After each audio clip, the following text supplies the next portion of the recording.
Ավանյուս Դեվիթ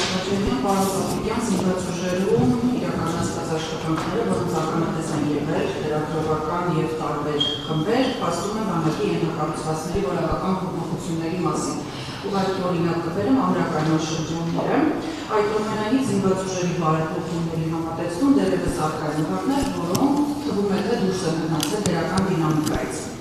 Տարածքային ստորաբաժանումները, զինկոմիսարիատները, Ինչ-որ նախատեսում են շատ դեպքերում զինկոմիսարիատների շենքային պայմանները, տեխնիկական հագեցվածությունը և ուզում եմ առանձնահատուկ նշել անձնակազմի գործելավոճը չեն համապատասխանում որդեգրած բարեփոխումների տրամաբանությանը։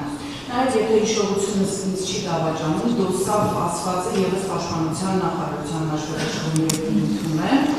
իր ձևաչափով նույնիսկ կանոնով հանդիսանում է խորհրդային ժառանգություն և արդիական չէ կարծես ներկայիս իրողություններում։ Այս հարցում ևս Պաշտպանության նախարարությունը ինչ բարեփոխումներ նախատեսում ուներ։ Շնորհակալություն։ Շնորհակալություն, դուք խոսում եք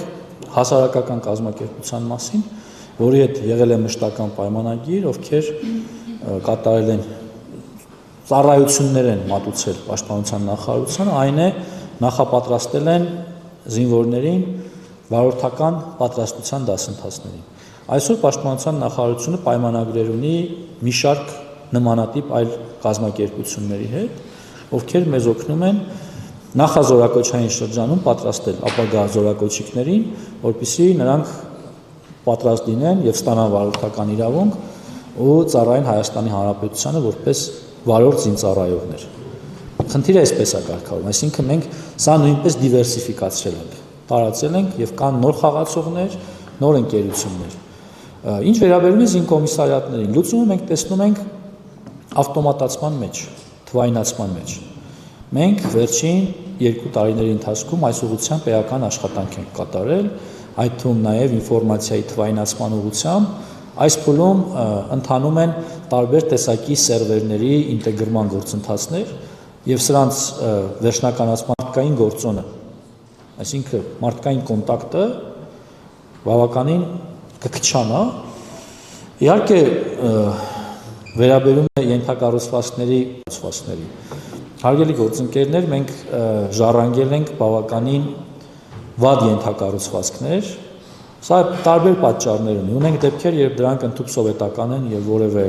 կոսմետիկ վերանորոգման անգամ չեն ենթարկվել, բայց միևնույն ժամանակ մենք առաջնություն տալիս ենք այն ուղղություններին, որոնք կենսական նշանակություն ունեն զինված ուժերի պաշտպանունակության զարգացման ուղղությամբ։ Կհասնենք նաև դրանց։ Ես շնորհակալ եմ, որ դուք բարձրաձայնեցիք խնդիրը, այո, նման խնդիր ունենք,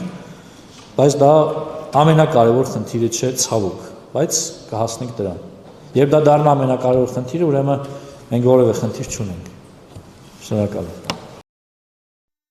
Հավանիչ տեսանյութը եւ բաժանորդագրվիչ նորությունները բաց չթողնելու համար